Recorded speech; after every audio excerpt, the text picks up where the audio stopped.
মাধ্যমিক পরীক্ষার আর 1 মাস বাকি আছে। সকল মাধ্যমিক পরীক্ষার্থীকে প্রথমে 2-4 কথা বলে নিয়ে এই ভিডিওটা করি। দীর্ঘদিন আমি রামকৃষ্ণ মিশনে শিক্ষকতা করেছি।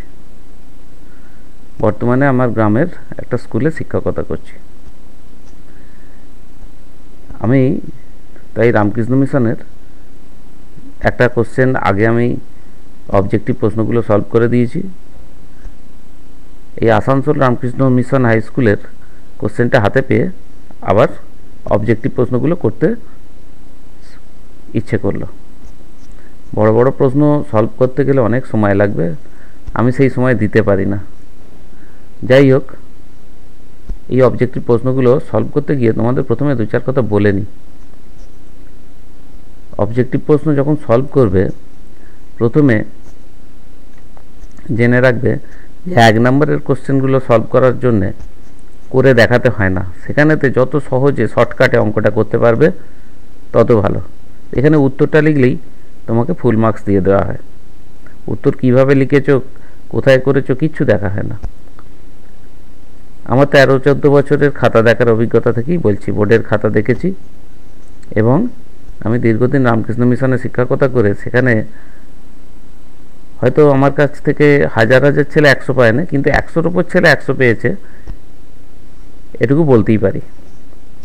যাই হোক, তোমাদের কাছে অনুরোধ, যারা ভিডিওটা দেখছো তাদেরকে প্রত্যেককে বলছি একটু সাবস্ক্রাইব করো, লাইক করো, শেয়ার করো, যাতে আমি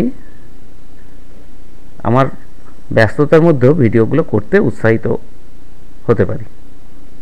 যাই হোক, আজকে দেখো এই অঙ্কগুলো কিভাবে সমাধান করি, খুব সংক্ষেপে করে দেবো। অনেক দেখেছি অনেকে বর্তমানে অঙ্কগুলো করে দিয়েছেন, তারাও ভালো করেছেন, তবে অঙ্কগুলো এত দীর্ঘ করে দিয়েছেন 1 নম্বরের অঙ্ক, এত সময় লাগবে এবং পরীক্ষায় এই এত বড় করে অঙ্কটা করার জন্য তোমাকে এক্সট্রা কোনো ক্রেডিট দেওয়া হবে না। শুধু উত্তরটা করে দিলেই তুমি ফুল মার্কস পেয়ে যাবে। তাহলে আমি সেইভাবেই করে দেওয়ার চেষ্টা করছি, তোমরা দেখো। কিন্তু প্রত্যেককে আবার বলছি একটু চ্যানেলটা সাবস্ক্রাইব করো, লাইক করো, শেয়ার করো। আচ্ছা, প্রথম অঙ্কটা আছে, বার্ষিক নির্দিষ্ট শতকরা চক্রবৃদ্ধি হার সুদে কিছু টাকা n বছরে দ্বিগুণ হলে ওই টাকা 4 গুণ হবে কত বছরে? দেখো অঙ্কটা এইরকমভাবে খুব সহজে করতে পারি যে কিছু টাকা, মনে করো পি টাকা n বছরে, পি টাকা n বছরে দ্বিগুণ হচ্ছে, তাহলে n বছরে কি হবে? n বছরে 2p টাকা হবে। অঙ্কটাকে চক্রবৃদ্ধি সুদ অনেক কিছুভাবে অনেক বড়োভাবে করা যায়, এখানে আমি সেইরকম কিছুই করব না। তাহলে এই লাইন অনুযায়ী আমি বলতে পারি 2p টাকা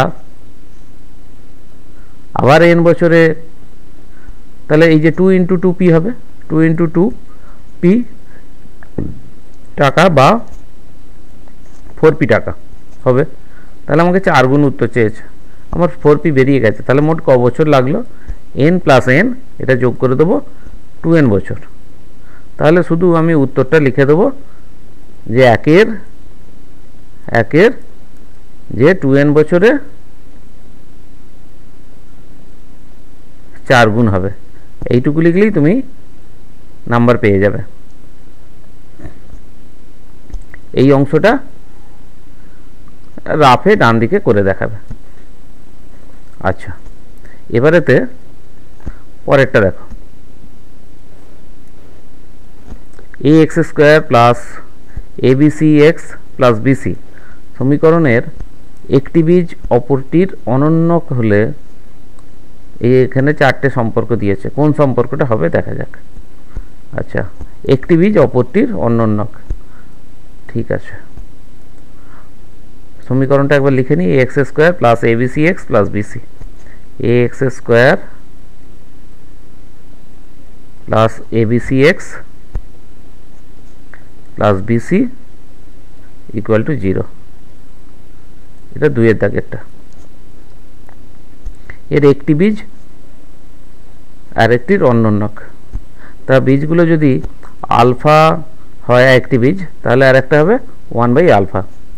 আচ্ছা, বীজদ্বয়ের গুণফল আলফা ইন্টু 1/α সমান c/a, তার মানে bc/a। তাহলে এই দিকটা গুণ করলে কি দাঁড়াচ্ছে, আলফা ইন্টু 1/α কেটে গিয়ে 1 হয়ে গেল, তার মানে bc সমান a। এই শর্তটা হলেই হয়ে যাবে। দেখি bc সমান a, ডি উত্তর, a সমান bc, তার মানে আমি ডি এরটা অ্যান্সার করব। ঠিক আছে, এবারেতে পরের প্রশ্নটা আসি। 3 দাগের 2x সমান sec a এবং 2/x সমান tan a হলে x² - 1/x² এর মান কত? কি বলেছে দেখো, অঙ্কটা লিখি। x সমান 2x সমান sec a, 3 দাগের 2x সমান sec a, আর বলেছে 2/x সমান tan a। আমার চেয়েছে x² মাইনাস 1/x² সমান কত? তা আমি এখান থেকে পাচ্ছি x সমান হাফ sec a, আর এদিক থেকে পাচ্ছি 1/x সমান 1/2 tan a। তাহলে x² এর জায়গায় বসিয়ে দিলে 1/4 দুটো থেকেই কমন চলে যাচ্ছে, sec² a minus tan² a, তাহলে কি হচ্ছে 1/4 ইন্টু 1 ইকুয়াল টু 1/4। অ্যান্সার কি আছে দেখি, বি অ্যান্সার, তাহলে অ্যান্সার হবে বি।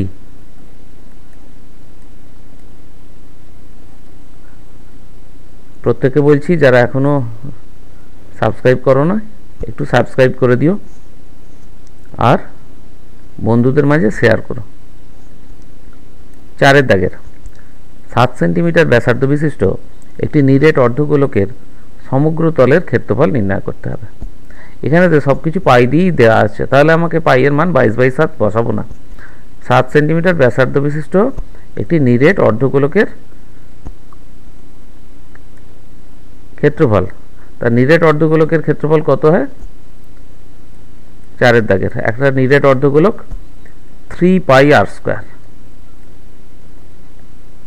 তাহলে এইখানেতে আর এর মান বলেছে, আর সমান বলেছে 7 সেন্টিমিটার, তাহলে এটা হচ্ছে 3π ইন্টু 7² cm² ইকুয়াল টু 3 আর 49 গুণ 147 পাই cm²।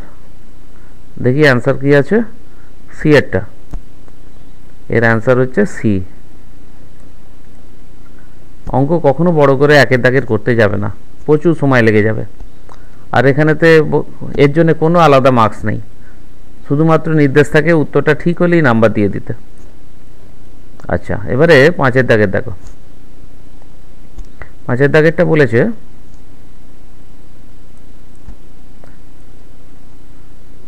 পাঁচের দাগের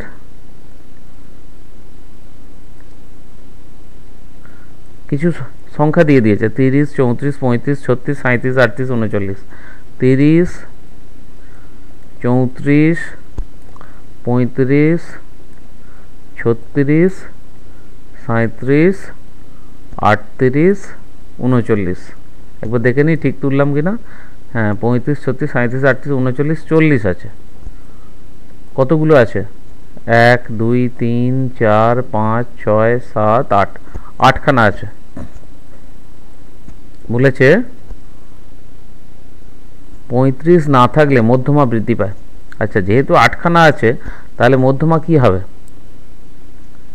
এই যে 4 নাম্বার আর 5 নাম্বারের গড় যেটা, তাহলে মধ্যমা এখন মধ্যমা হচ্ছে 36 প্লাস 37/2 ইকুয়াল টু 36.5।